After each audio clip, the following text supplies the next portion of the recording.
Para quem não me conhece, eu sou Bárbara Apolínia, ok? Peço que você já possa se inscrever no canal, dar o seu like no vídeo e ativa o sininho para você estar atento às notificações.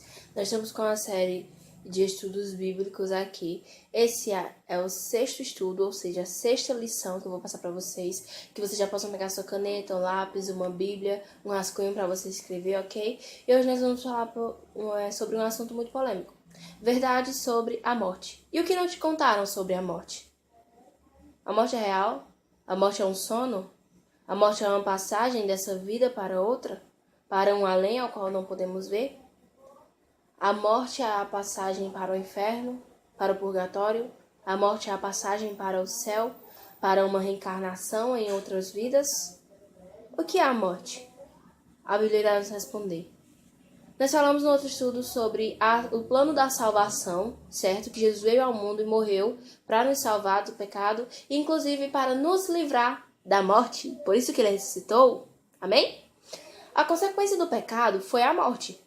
A morte passou hereditariamente a todos os seres humanos. A Bíblia tem respostas sobre o que acontece quando o homem morre e para onde vai. Isso é um pensamento que muitas pessoas têm, uma dúvida, aliás, e essa dúvida será tirada hoje. Então assiste esse vídeo até o final. Viu? Deus está vendo. Se você sai do vídeo para assistir o que não presta, para assistir desenho, para assistir um youtuber famoso que não vai te edificar. Deus está vendo. E você precisa saber sobre a morte. Então assiste o vídeo até o final. Tá bom, meu amado? Minha amadinha? Vamos lá. Primeira pergunta. De quais elementos o homem foi criado? Como foi que o homem foi formado? A gente viu isso no segundo estudo, Verdade sobre a Criação. Então, se você não viu ainda, volte lá, ok? E acompanhe todos os estudos. Gênesis capítulo 2, versículo 7.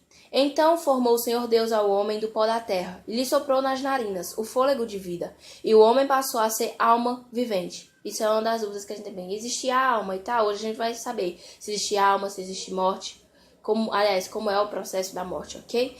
Então, o homem ele foi formado do pó da terra mais o fôlego de vida de Deus. Deus fez ali o homem do pó da terra, um boneco ali de areia, soprou nas narinas e o homem respirou o fôlego de vida que veio do próprio Deus, amém?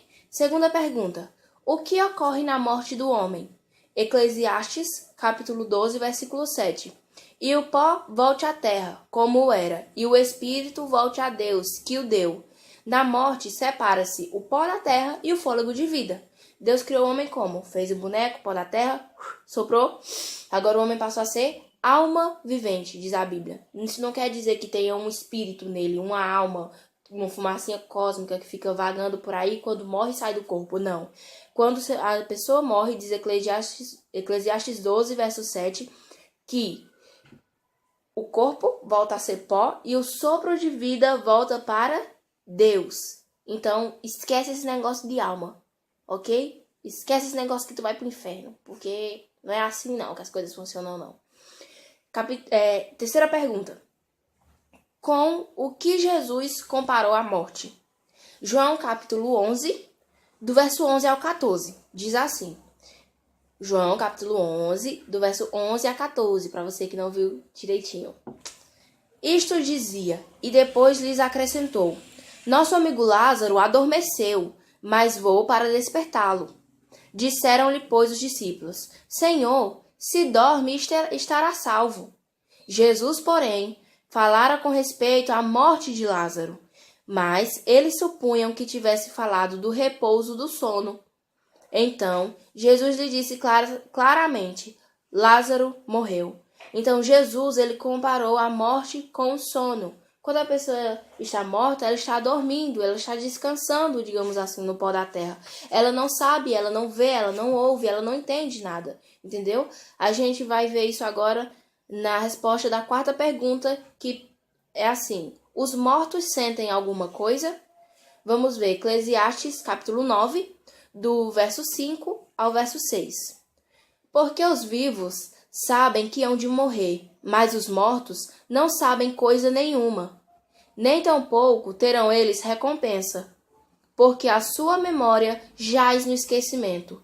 Amor, ódio e inveja para eles já pereceram. Ou seja, os mortos não sabem e não sentem nada.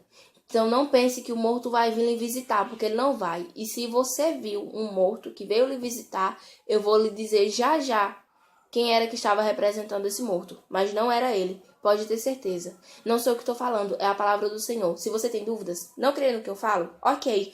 Mas analise todos os versos bíblicos que são citados nos estudos, que são citados aqui nos vídeos, ok? Capítulo 5. E, aliás, qualquer Bíblia vai lhe responder isso. Você pode pegar a Bíblia católica, uma Bíblia evangélica. Você vai ver a Bíblia, a palavra do Senhor, é a mesma coisa. Só que há algumas Bíblias que têm alguns livros acrescentados. Isso eu posso falar sobre isso em outro estudo. A quinta pergunta. Podemos consultar os mortos? É possível falar com os mortos, ter contato com eles? Vamos saber em Deuteronômio, capítulo 18, o versículo 10 ao versículo 12, ok? 10, 11 e 12. Não se achará entre ti quem consulte os mortos, pois todo aquele que faz tal coisa é abominação ao Senhor. E por estas abominações o Senhor teu Deus os lança diante de ti. Então nós não devemos consultar os mortos. Isso é abominação ao Senhor. Não sou eu que falo, é a própria Bíblia. E se você for avaliar, o resumo desse verso fala outras coisas, sobre feiticeiros, sobre espiritismo, sobre magia. Esse verso também fala sobre isso. Essas coisas não são aceitas por Deus. A minha intenção aqui não é lhe magoar, mas lhe dizer a verdade, o que está escrito na palavra. Se estivesse escrito na palavra que a magia, que falar com os mortos é aceito por Deus, eu estaria dizendo aqui. Mas diz que não é aceito, é abominação ao Senhor. Então eu tenho que falar a verdade. Tá bom, meus amados? Sexta pergunta. O que são os espíritos que aparecem hoje? Almas que as pessoas dizem ver. Os espíritos que saem por aí vagando. Voz das pessoas que já morreram, que é possível escutar. O cheiro delas, que é possível sentir. Segredos que ninguém sabia e são desvendados. A feiticeiros, a pessoas que dizem prever o futuro e falar com os mortos do passado. O que são esses espíritos? O que são essas coisas que trazem tantas evidências de que há sim vida após a morte? Vamos saber agora. 2 Coríntios, capítulo 11, versículo 14. Diz assim: E não é de admirar, porque o próprio Satanás se transforma em anjo de luz. Então, Satanás, ele se disfarça para nos enganar. Eu lembro que quando eu era criança, eu era católica e eu via essas coisas, já vi sombra passando do meu lado e tal. E eu ia pra rezador, ia pra tal e tal e tal e tal e nada. E sabe, quando eu entendi a mensagem, eu parei de ver essas coisas. Eu entendi que não era meu pai, que já faleceu, que estava aparecendo pra mim. Não era as pessoas que eu achava que eram. Mas Satanás simplesmente assumiu a forma daquelas pessoas pra me enganar. Pra fazer eu acreditar que há vida após a morte, mas não há vida após a morte. Depois que a pessoa morreu, a Bíblia deixa bem claro que é como um sono profundo até a volta de Jesus. E a gente vai falar sobre a volta de Jesus no próximo estudo e falar o que acontecerá com os mortos, ok? Sétima e última pergunta, porque o vídeo já se prolongou aqui. A morte sempre existirá? Apocalipse, capítulo 21, versículo 4, nos responde: E lhes enxugará dos olhos toda lágrima, e a morte já não existirá. Já não haverá luto, nem pranto, nem dor, porque as primeiras coisas passaram. Amém? Então a morte não vai mais existir, meus amados. Se você perdeu algum ente querido, algum familiar, não chores mais. Tenha no seu coração a esperança de que Jesus ressuscitará essas pessoas. Eu vou explicar no próximo estudo, tá bom? Mas não haverá mais morte, nem pranto, nem dor, nem sofrimento, porque Deus enxugará dos olhos toda a lágrima. Vamos orar ao nosso Deus? Pai amado, Pai querido, perdoa os nossos pecados. Nos ajuda, Senhor, a crer, ó Pai, que a morte não existe. Nos ajuda, Senhor, a compreender o Teu Evangelho, a compreender a Tua mensagem, Pai.